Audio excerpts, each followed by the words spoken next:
Welcome to Eggcellent Adventures, where I, your host Reec Swiney, take a step away from my duties as a radio and TV personality and give you a first-hand look at my other love, BlackYard Chickenz and homesteading. Take a listen to conversations I have with others who are in farming, homesteading, and connected brands. And some of those conversations go a little like this.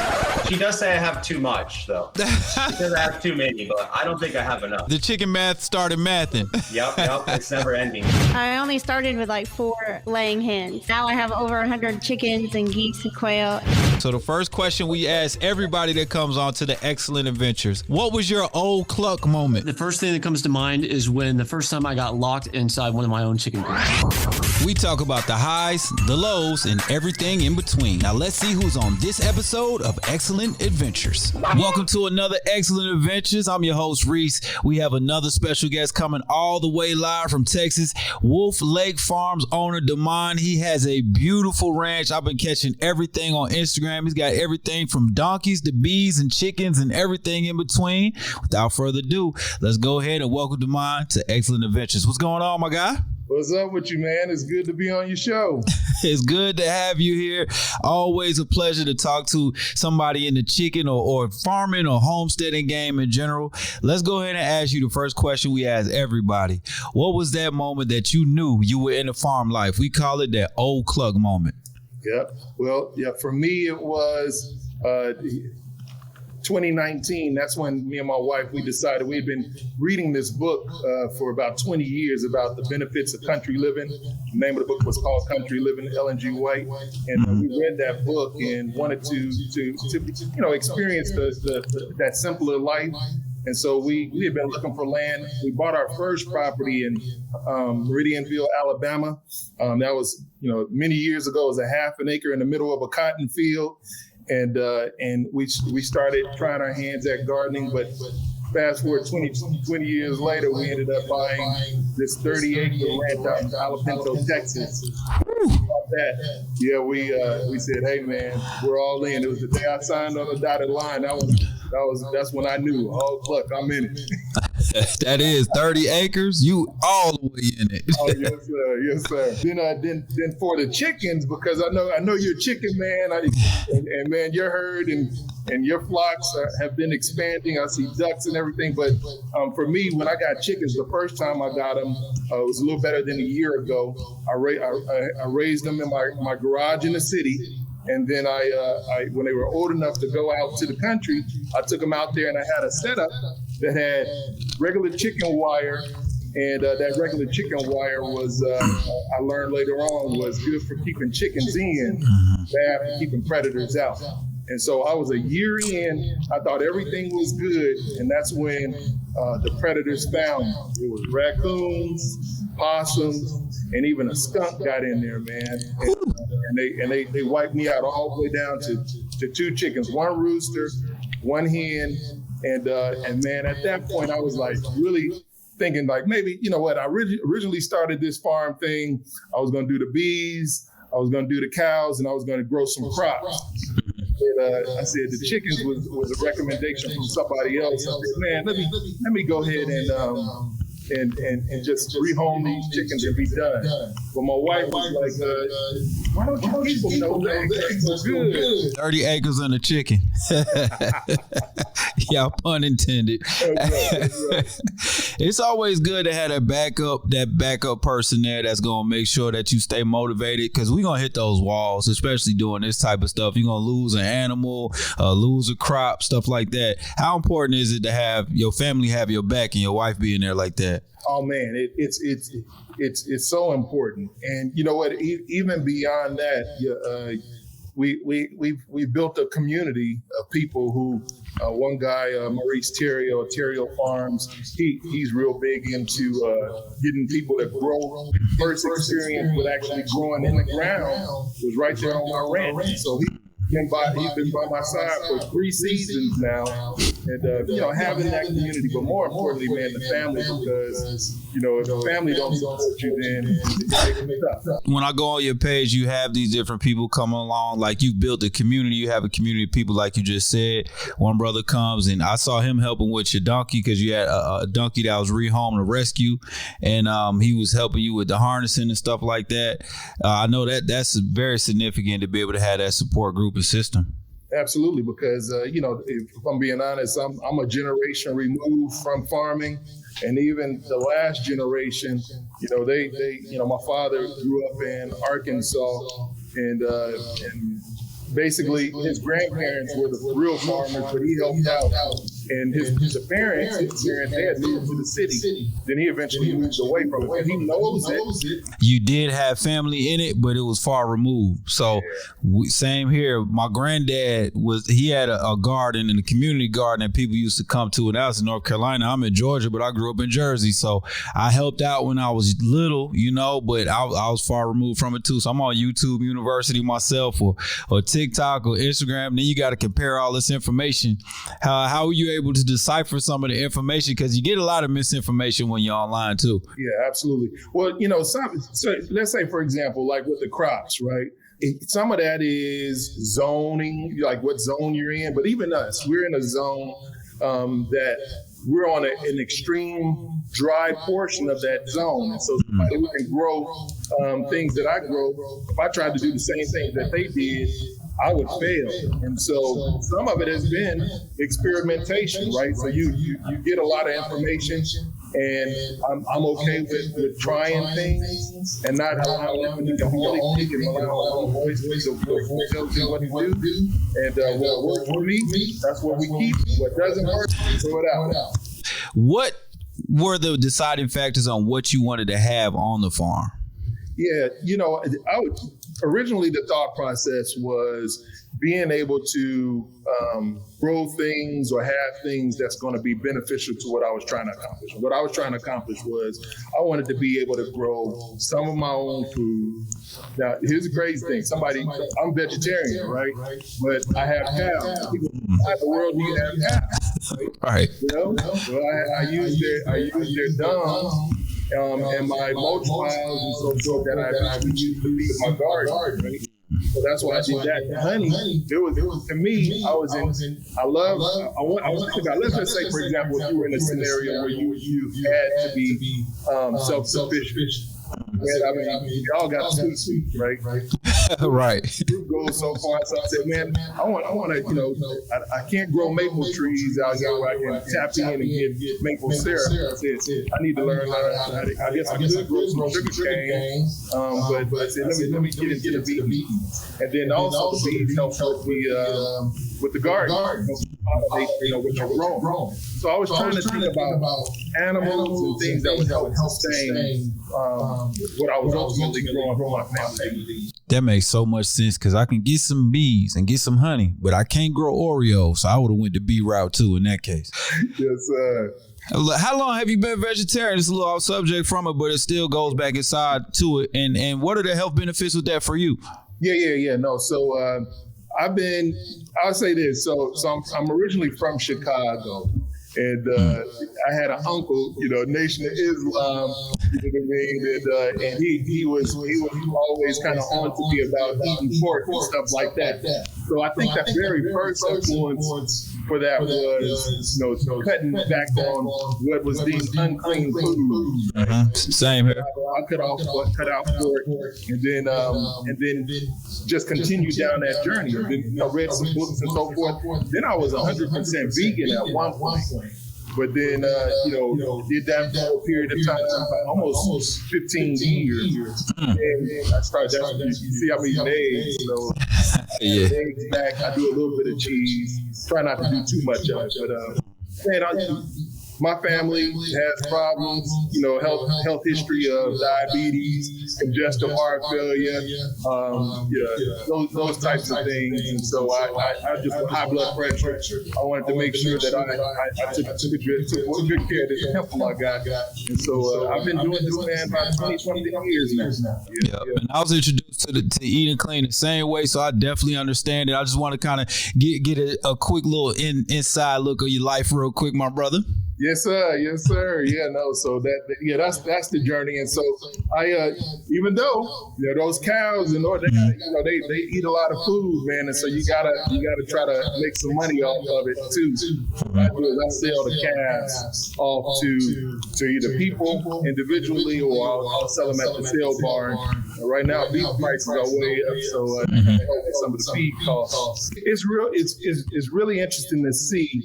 First of all, they got access to about 20 acres, 20 of the, maybe more like 23 or 24 acres. And I don't have to cut that because they take care of that. I saw an experiment they did at Yellowstone Park where they reintroduced wolves back into it, and because they reintroduced the wolves, it totally changed the landscape of agriculture there and made everything 1,000% better. So you saying by adding those cattle back onto the ranch, they're eating the grass, they're making that fertilizer, now everything is growing, now you've got more viable land. Absolutely. Because when I first came on it, it was just overgrown. I mean, almost up to chest high with different native grasses and weeds. And now, man, if you look on one side of the fence that I have to maintain, and on the other side of the fence, it's like looking at your neighbor where everything is manicured and groomed. Oh, man. I'll definitely get that. So with the fence, so the whole 30 acres you have is fenced in? So what I did was, some of the projects that we did, when we bought the land, it was raw land. I literally had to hike from the road at the frontage of my property through some woods to get to an opening. I had to hike. That's how I was able to access my land. So the very first thing I did was I actually cut a road in there, and it was the third road initiative. And then the projects just started to come up. So the pond, I wanted to be able to. It was hard for me to kind of visualize that 30 acres. So I had fence corners put in. So they're a little fancy. They were wood and metal combinations. And I did the corners so that I could look out and say, okay, that's where the land begins. That's where it ends. And so, and then when I started to, add buildings, and then eventually wanted to bring the cattle, and I brought a donkey. I'll tell you the story why I brought the on board. I basically had to do the fences. Keep the cattle contained. So those fence corners that I had, all I had to do was just run a line. And when you get neighbors in the country, what you do, this was land that people were buying and starting their micro farms on. So neighbors on either side, we went half and half on those, but I had to do the front and back all by myself. It's got to feel good to be able to grow that community with your neighbors and people next door when you out there in the woods. Absolutely. Yeah. Good neighbors, man. I mean, that when you're out in the sticks, man, it is so, it's not like the city where, everybody just go in and close the doors and there's nothing. I mean, somebody might say, hey, you know what I mean? There's some dogs, there's a pack of dogs that's loose. Do you see anything on your cameras? I've had all kinds of things that come up where we had to look out for each other. Like sometimes calves, what they'll do is they will hug the corners or the edges of your property. So they'll get over onto the neighbor's land. And so, the neighbors, hey, I see one of your calves is over here. You know what I mean? I'm gonna try to let them back in. All of that type of stuff, man, just comes in handy. It's good to have good neighbors, or you have missing calves. Man, yeah, missing calves because technically what they say is if a calf is dropped on your property, it's yours. Right. I can imagine. I mean, if somebody dropped off a brand new pair of Jordans on my porch, I would think they mine. I get it. I understand. We've reached that part of the show where we hook you up with some insider information. And this week, it's all about eating, pet, and pasture. And I got a 20% discount code for you. As farmers, we know the love and care it takes to raise happy and healthy animals. So choose the best when it comes to bedding, premium cut Timothy hay, and treats for your furry and feathery friends. So if you're looking for super absorbent hemp bedding or nesting pads for your laying ladies, look no further than Eaton Pet and Pasture. Check them out right now at EatonPetAndPasture.com, and first-time shoppers get a 20% discount by typing in Reec at checkout. That's REEC at checkout. Now let's get back to another excellent adventure. These are ranch problems. It's good. Tell us about the fencing. To lay that much fencing, it's got to be something that's suitable yet economic. I know some people may be listening right now like, man, I need to fence off this property. What would be a good solution?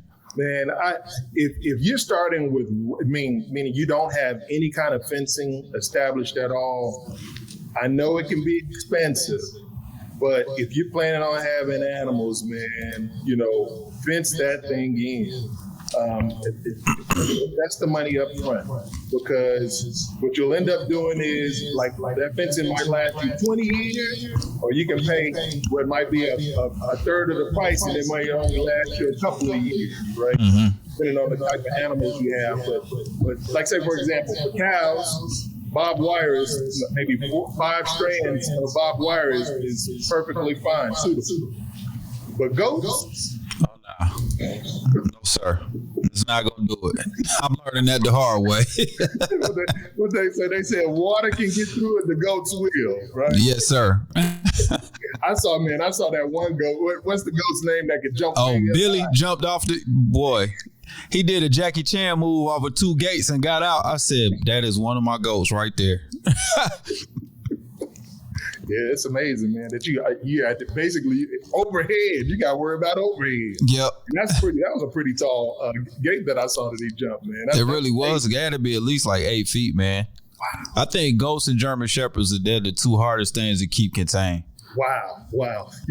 A problem that we have out there by us, Texas in general, is the wild hogs. Yeah. So, wild hogs, farmers, hate them because they come, they're looking for grubs and so forth, and they will root up your soil. So if you have coastal grasses that you're growing for hay or something like that, they will tear up a field. Wow. I mean, when I say tear up, they tear up. And then here's the crazy part. They call those, so the wild pigs, they'll call it a group of them, they call it a sounder. So you'll see a sounder or herd of maybe 25, 30 of them, right? And every 6 months, those females are reaching full maturity, sexual maturity. And so then they are going to reproduce. And they have litters of about 12, 13, 14. But when you think about it, it's like 300, 400 pound rats. That sounds like New York. I'm from Jersey. I can say that. It sounds like New York. Yes, sir. That could be a huge issue and a huge problem. Right. Because those things are mean, too. They'll tear you up. Oh, yeah, absolutely. I remember the one night I was out at the farm, and it was kind of early on after we had finished the house out there, and one of the dogs was stirring. I said, "Oh man, well she probably needs to go to the bathroom." So I let her out one of the sliding glass doors, and she immediately perked up, and then she tore off into the field. And by that time, I'm kind of clearing my eyes, and I'm looking, and then I start hearing the sound, the grunts and stuff like that. Yeah. That's when I saw about 25, 30 of them coming across my field. They were like a single file line, following the little path.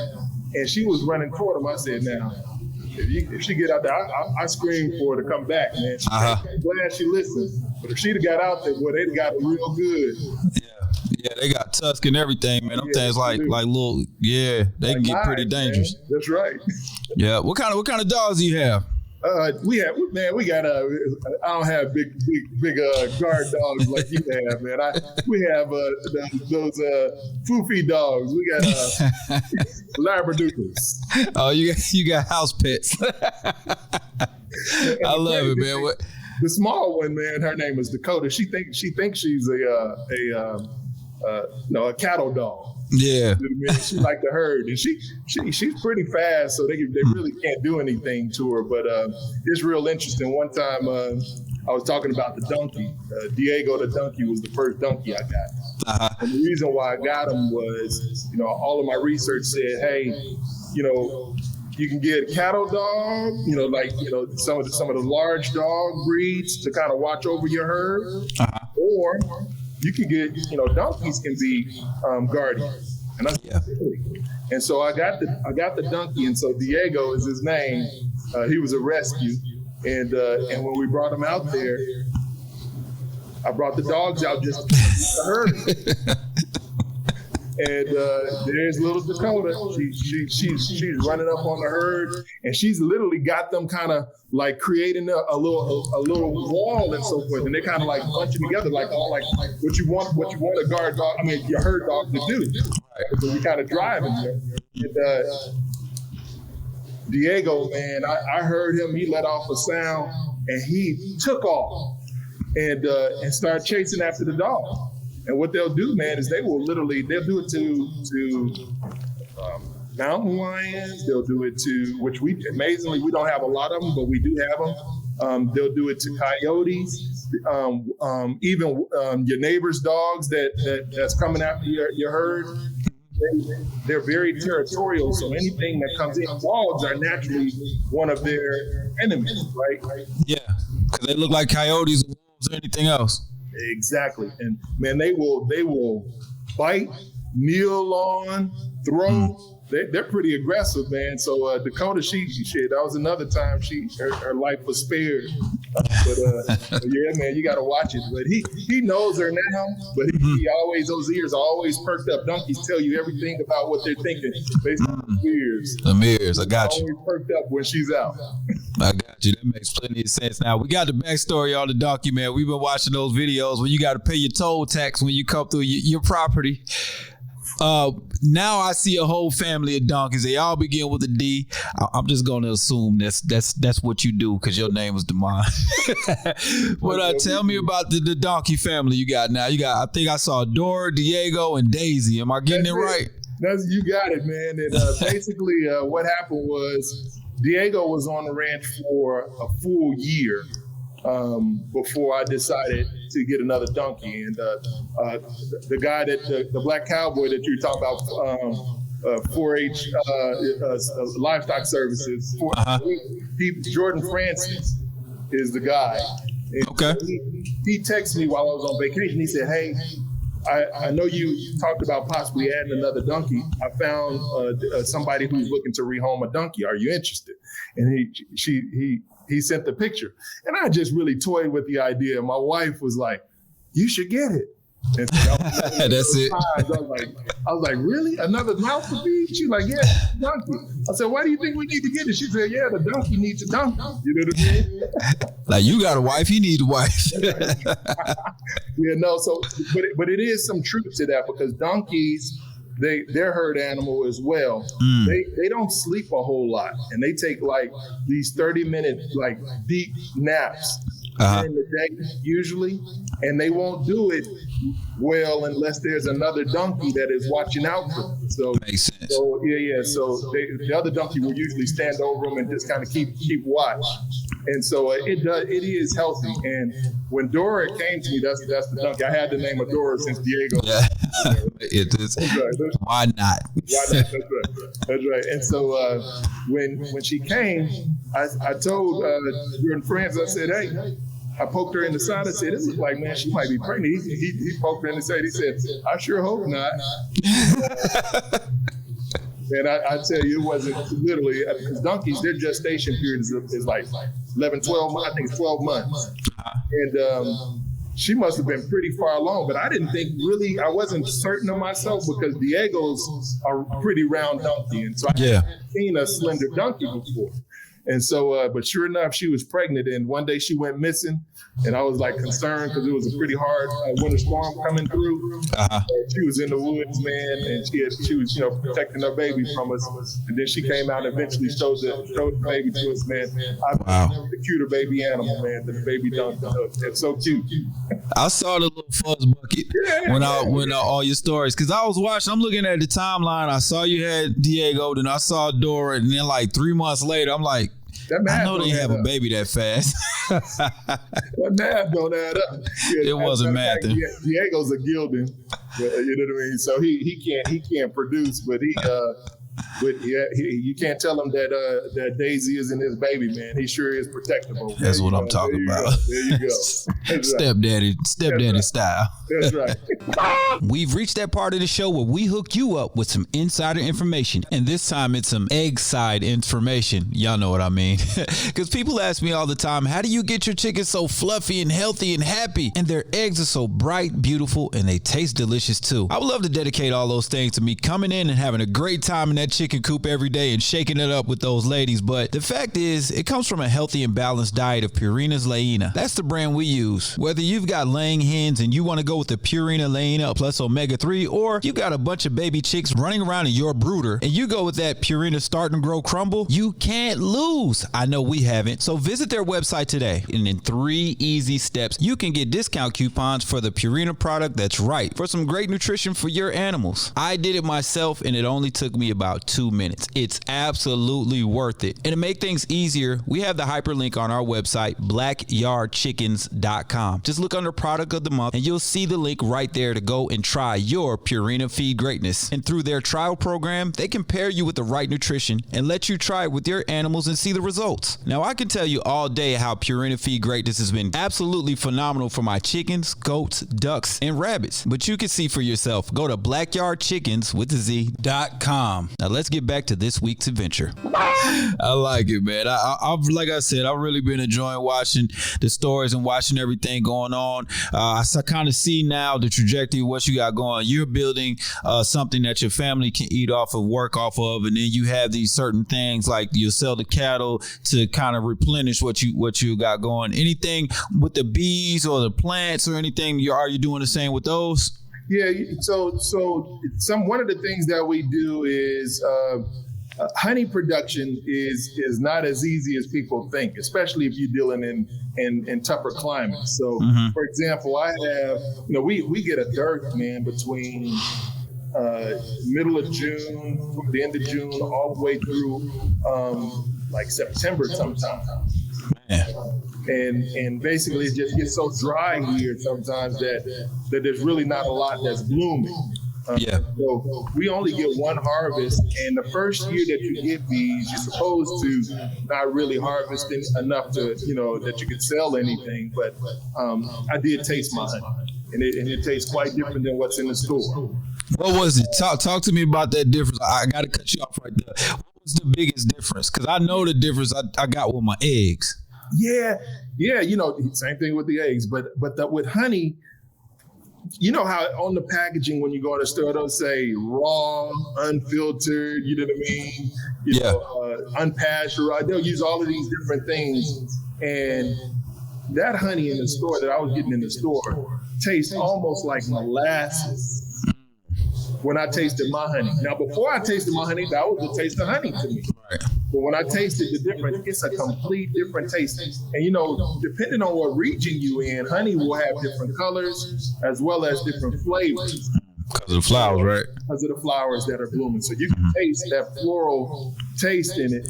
And local honey is great for people who have allergies because it's exposing to you those pollens and so forth that you might be allergic to.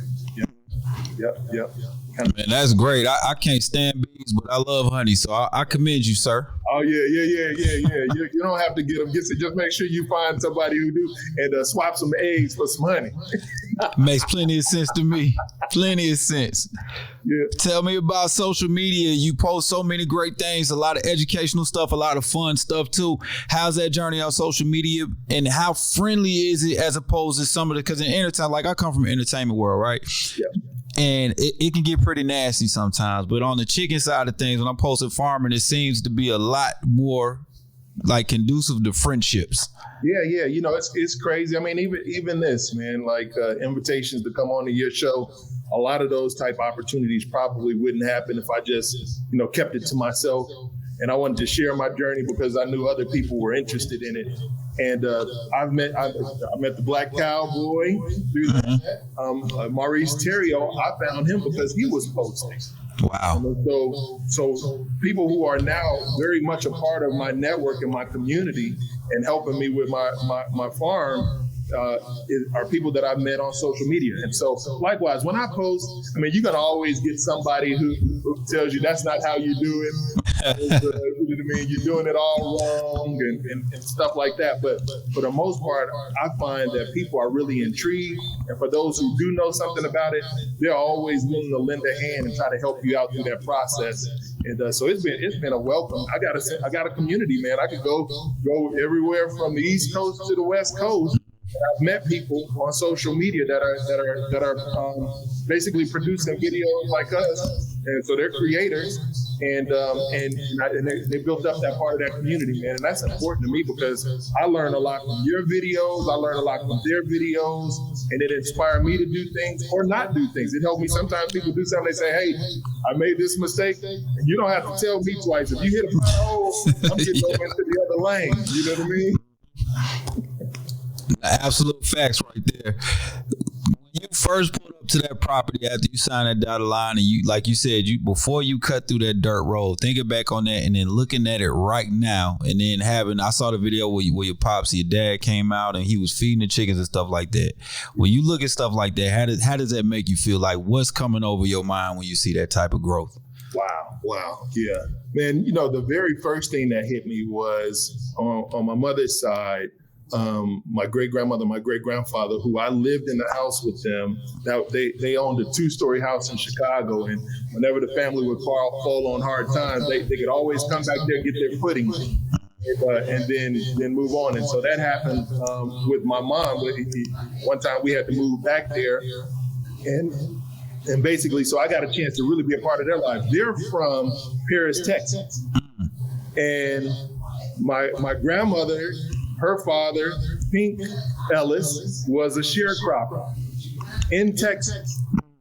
And so, and then my great-grandfather, her husband, Frank Sanders, he was a twin, Frank and Jesse, named James, Frank and Jesse James. I love it. Yeah. He was, I mean, to look at him, you would have thought that he was, Latino or Italian or something like that. But he was run out of their town in Paris, Texas, because of some issues that he had with fellas. Because back then, if you were not black, you were mixed breed, they considered you mulatto. I mean, if you were not white, if you were anything with black, they considered you to be mulatto. You were a black person, right? So they literally, the guy that he was working with him for, told him, "Hey, Frank, here's your pay. Get out of Dodge because the boys are coming to rally up to get you tonight." And so he hoboed up to Chicago to reconnect with my grandmother. So when I pulled onto that land, I remember the feeling when I first pulled onto the land. And I, especially when I had a fence where I could close myself in. So I had the gate. I closed the gate behind myself. And I went in there and I said, "Man, this is my land." You know what I mean? Amen. Yeah, this is my land. It was a sense of pride. I thought about the struggle of our people, and I said, "Man, there was a time when we couldn't do this." You know what I mean? Yeah. In some counties, you just really couldn't. And so, and it was just a sense of pride, man. And I still, man, I'm very grateful. I look around, I'm happy at the things that I accomplished. There's not a whole lot of big projects that I have to do now. Now it's just kind of learning and refining things. And so, but man, it was just such a sense of pride that I had when I was able to be there. And now family comes to visit me and spend time with me out there, man. And I'm just excited to show everybody. I know they're proud because of the history. You said your great grandfather, not too far removed family member, got ran out of town. and you get to come back and buy 30 acres. You got your own animals, you got your property, your houses on there. Yeah. All labradoodles aside, man, you living a life. Yes, sir. Yes, sir. Oh, it is, man. It's a rich blessing, man. And you know, not everybody has to have 30 acres, man. I mean, really, you could do a lot with an acre, with 2 acres, with 5, just depending on what you want to do. You could do a lot with a little, man. And I encourage people, if that's a dream of theirs, man, they should definitely do it.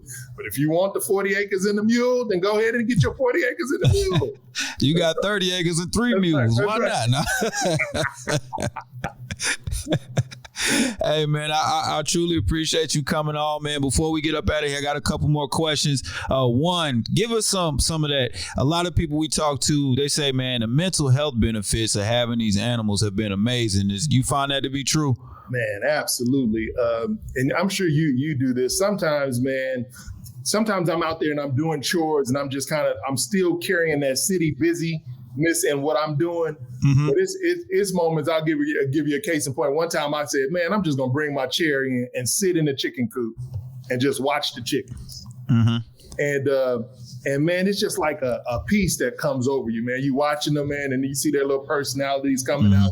Sometimes I'll go down. I got a big pond and I have some fish in there. I'll go out there, especially at evening time when the sun is going down, as things are cooling off, and I'm throwing the food to the fish, and they're coming up, man. Those are probably some of the most peaceful moments that I've had.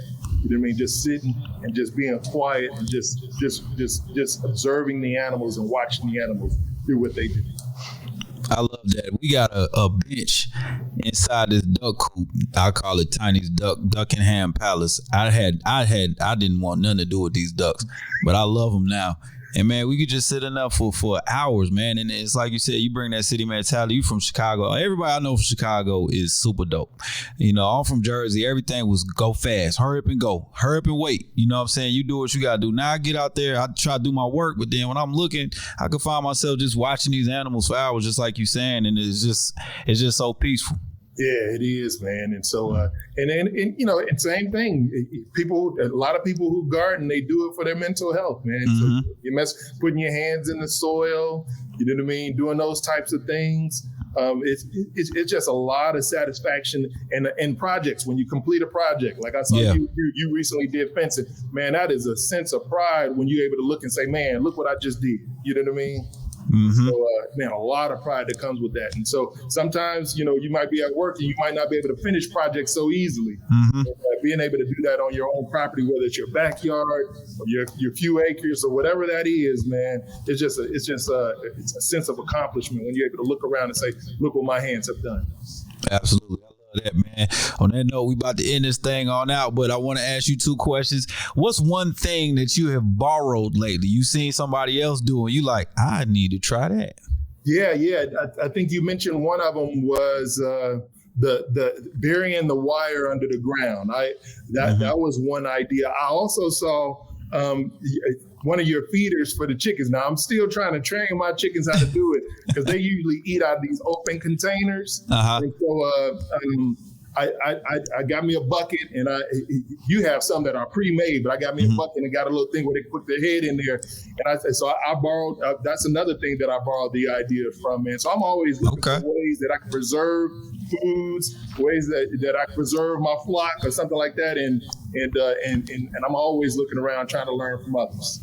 I love those bucket feeders, man. They take a little bit of time off the morning routine. Only thing you got to watch out for is some pesky rodents, man. Rodents will get in there, but you got your ground wire. You should be good. Yes, sir. Yes, sir.